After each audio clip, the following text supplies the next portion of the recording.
कहते हैं कि भगवान कल्प वृक्ष है। जो जिस इच्छा से उनके पास जाता है उसे वही मिलता है। जीव की स्वाभाविक चाह है कि मैं सदा सुखी रहूं। बस जितना ही अधर्म से डरेगा उतना ही भगवत सुख बढ़ेगा। हमारी भारत भूमि परम पवित्र है। इसमें उतरने के लिए देवता भी तरसते रहते हैं। इस भूमि पर समय समय पर भगवान ने अनेक अवतारों में आत्मसृजन कर लीला रस का आस्वादन किया है। संत, परमहंस, योगियों, ऋषि मुनियों और अवधूतों ने इस भूमि को सदा गौरव प्रदान किया है।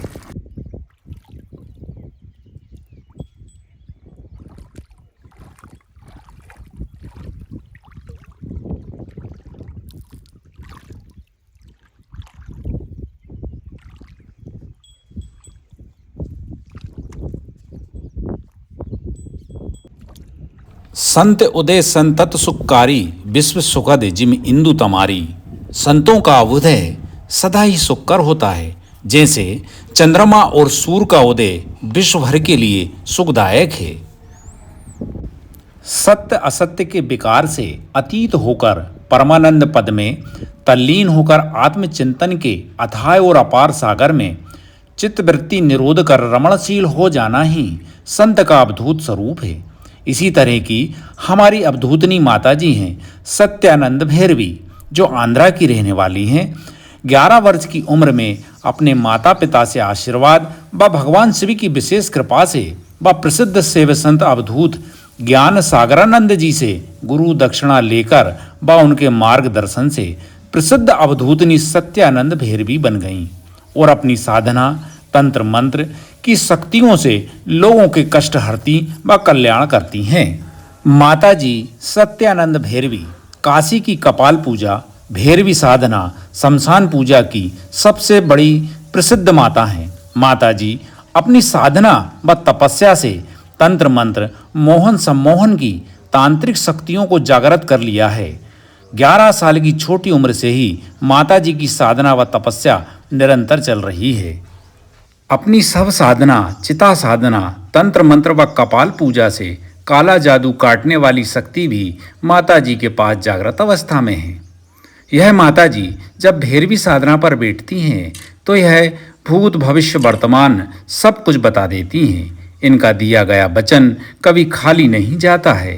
तांत्रिक क्रिया व भैरवी साधना में पक्की इन माता ने बड़े बड़े संकट व कष्टों को पल में दूर किया है।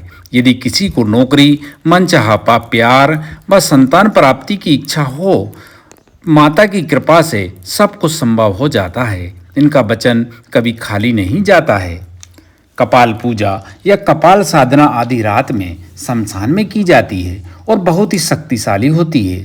हमेशा योग्य गुरु के मार्गदर्शन से ही वह ब्रह्मचार्य का पालन करते हुए की जाती है। ज़्यादातर इस साधना में मौन रहना पड़ता है। कपाल पूजा गहन गुण तांत्रिक साधना होती है। माता जी आज हमें मां नर्मदा जी की परिक्रमा के दौरान दर्शन हुए। माता जी से विनम्र आग्रह व प्रार्थना करने के बाद उनकी कृपा से आधी रात में होने वाली कपाल पूजा की दिन में देखने का सौभाग्य प्राप्त हुआ और वीडियो के माध्यम से हमारे दर्शक गणों को भी प्राप्त हुआ। माता जी की मान्यता है और अटल विश्वास है कि शिव की भक्ति ही शाश्वत शांति की निधि है। पवित्रतम श्रद्धा है और माता जी अपनी तपस्वी शक्तियों कपाल पूजा से भक्तगणों के दुख दर्द दूर करती हैं, वह सभी का कल्याण करती हैं।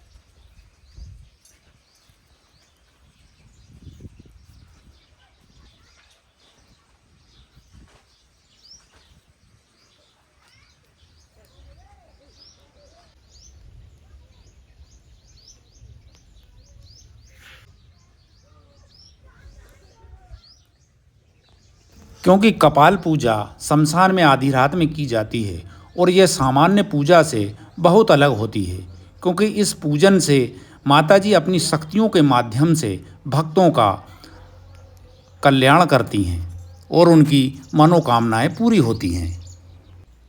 आज हम परम सौभाग्यशाली हैं कि मां नर्मदा जी के पावन तट पर माता जी के दर्शन हो रहे हैं और वीडियो के माध्यम से हमारे सभी दर्शकगणों को दर्शन हो रहे हैं। आज हम उनसे आशीर्वाद ग्रहण करते हैं, मार्गदर्शन प्राप्त करते हैं और कपाल पूजा साधना कैसे होती है यह दिखाने की एक छोटी सी कोशिश कर रहे हैं। नर्मदे हर।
सामने वाला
कपाल पूजा जो करते हैं संत महात्मा तो गुरुजी इसका क्या महत्व है और क्यों करते हैं साधु संत, ये हम देखते हैं कई जगह जैसे काशी में गंगा जी के किनारे ज़्यादातर ये पूजन होती है।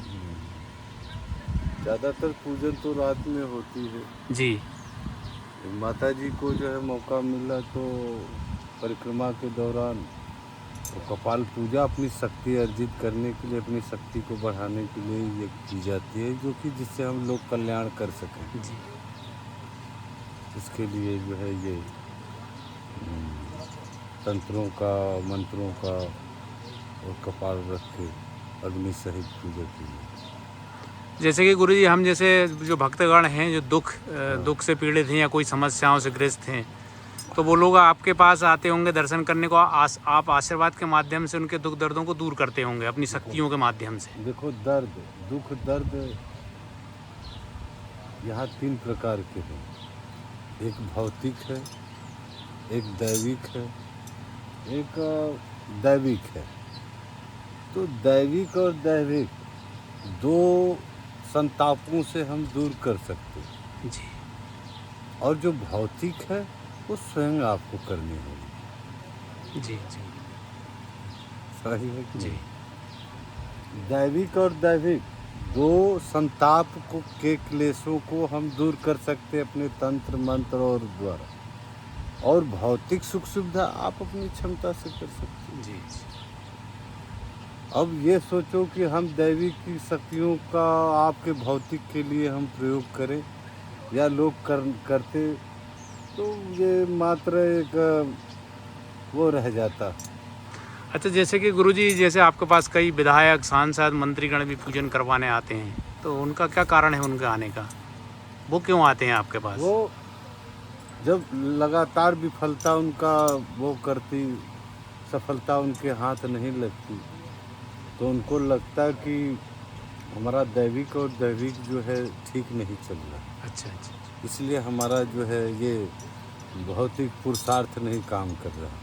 तो हमारे पास आते हैं, उस क्लेश को दूर करते हैं और उसका हम वो बताते तो वो कर लेते, तो वो फिर अपने में सफलता मिलने लगती। और गुरुजी देखते हैं कि कई मंत्री आपके आशीर्वाद से कई विधायक बन गए हैं, कई सांसद भी बन गए हैं और कई तो मंत्री तक भी बने हैं, ये हम देखते हैं आपके पूजन से। तो गुरुजी पूजन में ऐसी शक्तियाँ होती हैं कि हम मतलब सफल हमारे कार्य में या हमारा जो लक्ष्य है उसमें सफलता मिल जाती है। क्या है, जैसे हम पेड़ लगाते, जी धरती में पेड़ लगाते, तो क्या हमारे लगाने से ही हो जाता? जी नहीं, ऐसा नहीं नहीं होता नहीं होता। उसके साथ सभी शक्तियाँ कार्य करती। हवा है, पानी है, आकाश, पृथ्वी, सारे मिल के एक साथ उसके साथ कार्य करते हैं। तब एक पेड़ बहुत बड़ा हो जाता और छाया, फल, जी जी और जी तमाम किस्म की बातें हैं। या उसके साथ रहने को हमारे जो है धर्मशास्त्र ने उससे थोड़ा पर्दा क्यों किया, इसका कारण यही है कि जैसे कि किसी घर में रह रहा और वो किसी कारणवश वो उस घर को छोड़ रहा, तो वो उतने दिन तक वो उसके इर्द गिर्द वो कर सकता। आसपास में ही आत्मा रहती है। हाँ, आसपास ही वो विचरण करता है। इसलिए सबके साथ सोना, शमशान के पास रहना वर्जित किया गया, ताकि अब वो आत्मा को तो कहीं न कहीं वो चाहिए ना, जो वो चाह रही।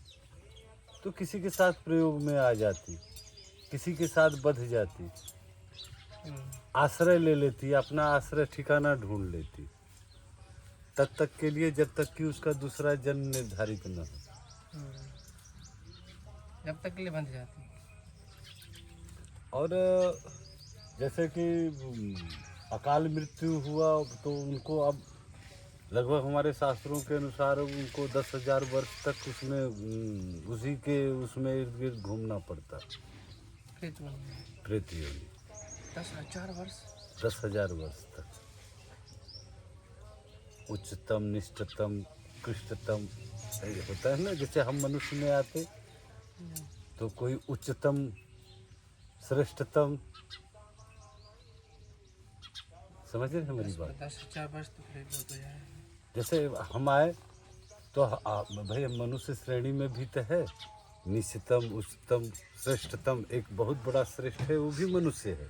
लेकिन बहुत बड़ा श्रेष्ठ है, कई लोगों को तृप्त कर रहा अपने आचार विचार से। ये बात नहीं, जैसे तो कि कभी ऐसे ही ये वो 10,000 वर्ष की वो श्रृंखला है, उच्चतम वो करते करते जब वो श्रेष्ठ, जब उनका समय हो जाएगा, जो उसको छोड़ेंगे तो वो जीवात्मा वो शरीर कहीं गर्भ धारण लेगी। इसके पहले गर्भ नहीं मिलेगा उनको, ऐसे ही विचरते रहेंगे। अच्छा अच्छा, कि जैसे गुरुजी कोई जैसे अपनी कोई पूरी उम्र करने के बाद हाँ, अगर कोई शांत हो जाता है और मतलब धरती लोक को छोड़ देता है, तो उसकी आत्मा कहाँ जाती होगी फिर? वो ये देखो, उसकी भी भटकती है क्या आत्मा? नहीं उसकी आत्मा नहीं बचती। देखो ये जैसे ज्यों ही ये घर छोड़ा तो जिसकी जो पूरी कर लेता, यात्रा जिसकी पूरी हो गई, अब उसकी विषय आकांक्षा क्या है जो कर नहीं पाया पीछे इस जीवन में। इस जीवन में जो नहीं कर पाया, वो पश्चाताप की तरह उसके हृदय में विषय बन जाता। अब छोड़ते ही वैसे ही गर्भ धारण करता। लास्ट मोमेंट पे जो है, लास्ट मोमेंट जो है वही निर्धारित करता है कि ये विषय के लिए निकला कि ये मोक्ष के लिए निकला। अगर कोई विषय नहीं है, कपाल तोड़ के बाहर हुआ, तो एकदम पूर्ण ब्रह्म की अवस्था हो जाती है उसकी। वो सीधे जाके अब आप कहोगे कि मोक्ष होता तो कैसे, कहाँ चला जाता, क्या हो जाता। जी अब हमें घट निर्धारित किया गया है कि इस घट में ये ब्रह्म वो करेगा। आज ज्यों ही पूर्ण ब्रह्म होगा तो ये पूरे प्रकृति के साथ हो जाएगा। अभी हम ये 4-5 लोग एक साथ मिल रहे, आपको आभास है, एक साथ मिल रहे, ब्रह्म एक साथ हो रहा, फिर एक एक अपने अपने घट में चला जा रहा। अच्छा गुरुजी जी, इतनी आत्माएं जैसे भटक रही होंगी तो ये आपस में लड़ती झगड़ती नहीं है क्या वो? अब हम कह रहे हैं, हम अगर हम यहाँ जैसे कि हम लोग तो कितने लड़ रहे हैं, झगड़ रहे हैं यहाँ पे। हाँ, आबादी ज़्यादा हो जाएगी तो जैसे हम लड़ते वैसे वो लड़, जैसे चिड़िया पंछी लड़ते नहीं, लेकिन उनका आधारशिला वही तक होता, आक्रोश वही तक होता। हमारा आक्रोश उच्चतम और निम्नतम तक चला जाता। एक बहुत महत्वपूर्ण बात हो रहा है उसमें, सूक्ष्म शरीर होता है जी ये स्थूल शरीर, उसको ज्ञात होता है सही अच्छे बुरे का।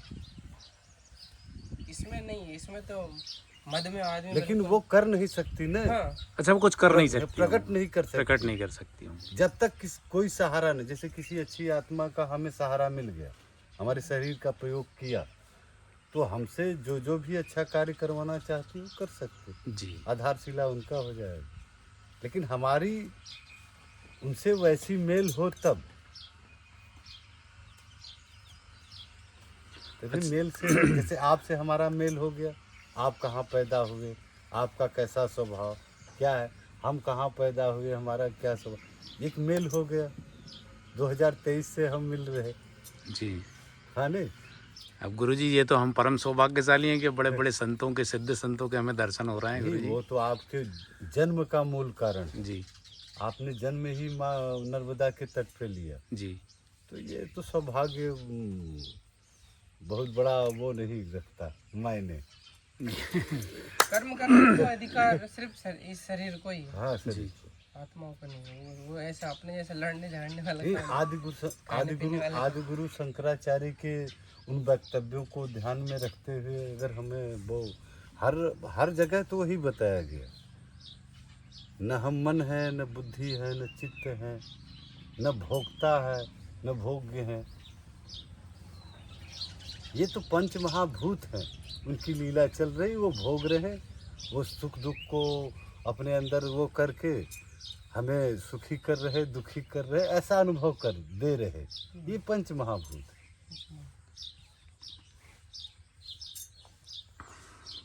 ये सारे उलझाव का कारण इसी के लिए उलझाया गया।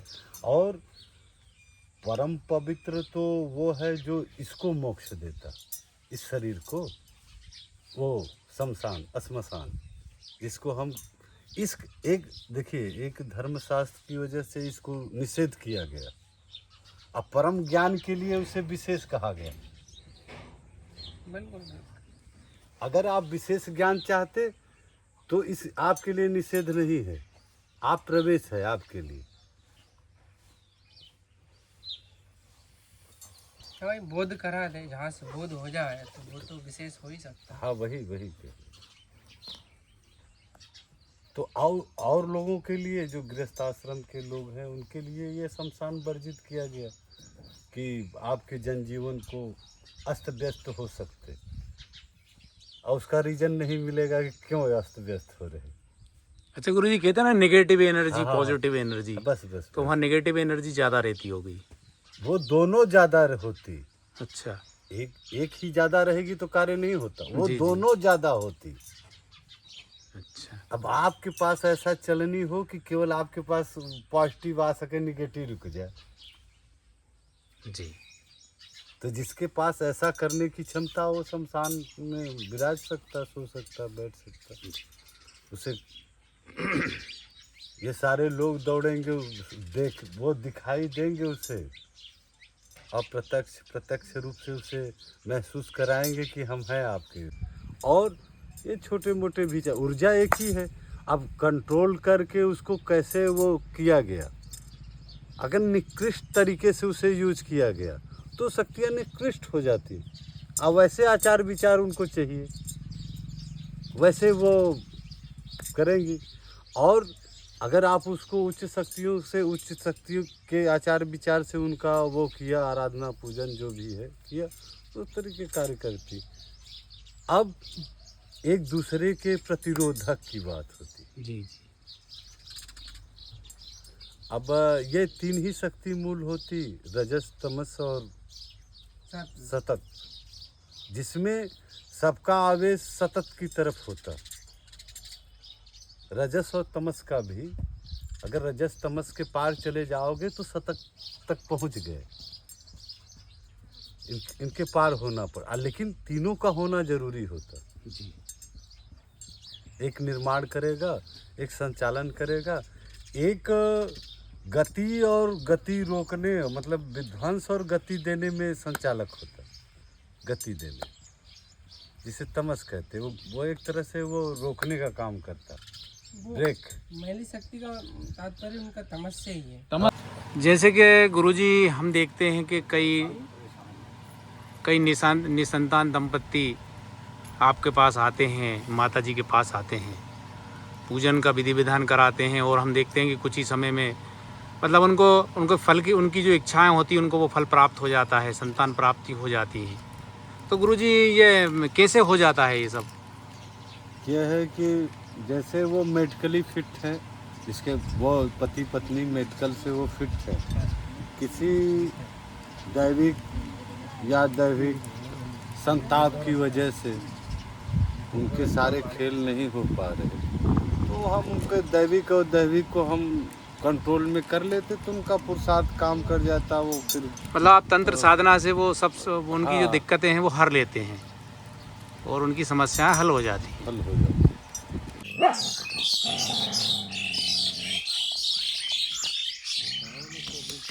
एक लकड़ी डाल दो। इसके लिए वो तैयार नहीं है, वो तो सुख सुविधा में रहना चाहती थी। बहुत ज़्यादा मेहनत का काम है।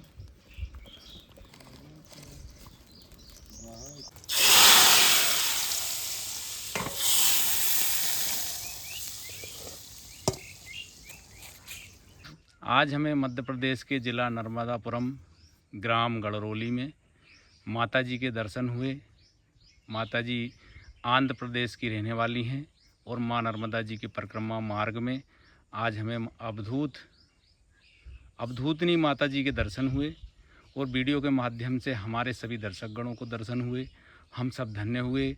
माता जी आपको दंडवत प्रणाम। माता जी नर्मदे हर माता जी। हर